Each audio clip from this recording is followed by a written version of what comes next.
किसी ने क्या कमाल की बात कही है कि सियासत इस कदर आवाम पर एहसान करती है, पहले आंखें छीनती है फिर उन्हीं को चश्मा दान करती। दरअसल दिल्ली विधानसभा चुनाव की आबो हवा कुछ ऐसा ही मालूम पड़ता है। अगर इससे दिल्ली विधानसभा चुनाव ना कहकर दिल्ली में फ्री योजना चुनाव या मुफ्त योजना चुनाव कहे तो भी कोई ताजुब की बात नहीं होगी। नमस्कार, बहुत स्वागत है आपका। आप देख रहे हैं टीवीजे मीडिया की खास पेशकश। मैं हूं आपके साथ शारदा सिंह।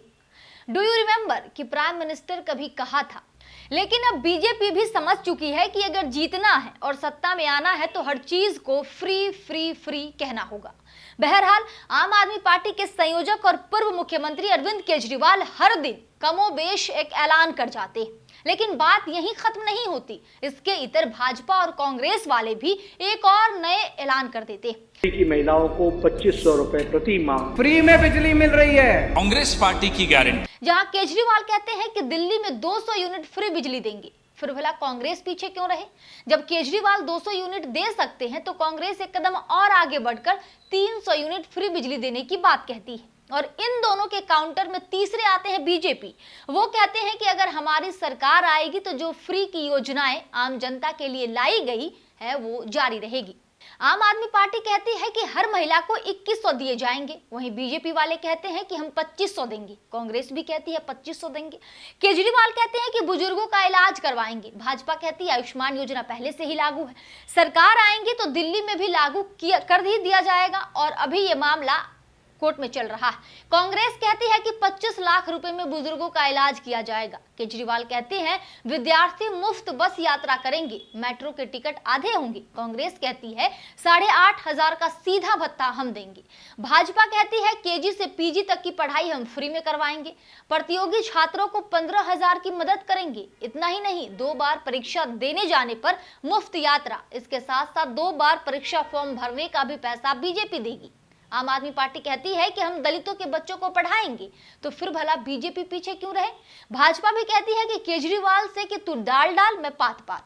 आपको जानकर यह हैरानी होगी कि दिल्ली पर इस समय हजारों करोड़ों का कर्ज है। एक रिपोर्ट के मुताबिक दिल्ली सरकार का राजस्व खर्च लगातार बढ़ रहा है। 2014-15 में दिल्ली में सब्सिडी पर सालाना 1115 करोड़ खर्च करती थी, वो बढ़कर 15-16 में 3018 करोड़ हो गया, लेकिन अब 24-25 में यह खर्च 11,000 करोड़ पहुंच चुका है। दरअसल रेवड़ी कल्चर की शुरुआत इसीलिए की गई ताकि आम जनता, गरीब लोग, बेसिकली जरूरतमंद लोगों को मदद पहुंचाना इसके पीछे का उद्देश्य था। लेकिन कई बार इसका इस्तेमाल नेता चुनावों में वोट पाने के लिए करते हैं। इसे ही फ्री रेवड़ी कहा जाता है क्योंकि इसमें जनता को कुछ पे नहीं करना होता।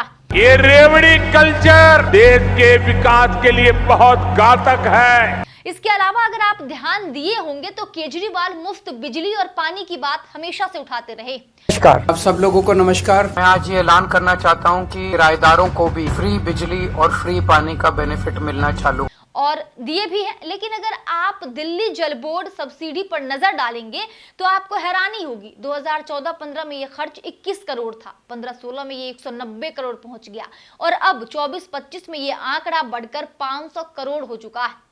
खबरें बताती हैं कि जब केजरीवाल सत्ता में आए थे तो दिल्ली जल बोर्ड फायदे में था और हालात अब ये है कि दिल्ली जल बोर्ड 73,000 करोड़ के घाटे में चल रहा है, यानी 10 सालों में 2300% की बढ़ोतरी हुई। सुप्रीम कोर्ट ने भी कहा है कि राज्यों के पास फ्री की योजना के लिए पैसे हैं, लेकिन जजों को पैसे देने के लिए नहीं है। दरअसल जस्टिस BR गवई और AG मसीह की पीठ ने यह कड़ी टिप्पणी की कि राज्य के पास मुफ्त की रेवड़ियां बांटने के लिए पैसे हैं, लेकिन जजों की सैलरी, पेंशन देने के लिए नहीं। राज्य सरकारों के पास उन लोगों के लिए पूरा पैसा है जो कुछ नहीं करते, लेकिन जब जजों की सैलरी की बात आती है तो वो वित्तीय संकट का बहाना बनाते हैं। खैर, जरा गौर करें कि हम सरकार को क्यों चुनते हैं। हम नेता विधायक किस लिए चुनते हैं? हम नेता विधायक को इसलिए नहीं चुनते हैं कि वो हमें फ्री की रेवड़ी देकर, मुफ्त की योजनाओं का चकाचौंध दिखाकर अपाहिज बना दे, बल्कि हम नेता को इसीलिए चुनते हैं ताकि हमें सही शिक्षा मिल सके, सही स्वास्थ्य सेवाएं मिल सके, सही सड़कें मिल सके, रोजगार मिल सके। दिल्ली का IQ लेवल देख लीजिए कितना खराब है। लोग कैसे सांस ले रहे हैं इस प्रदूषित वातावरण में। यमुना की स्थिति तो किसी से छिपी नहीं है।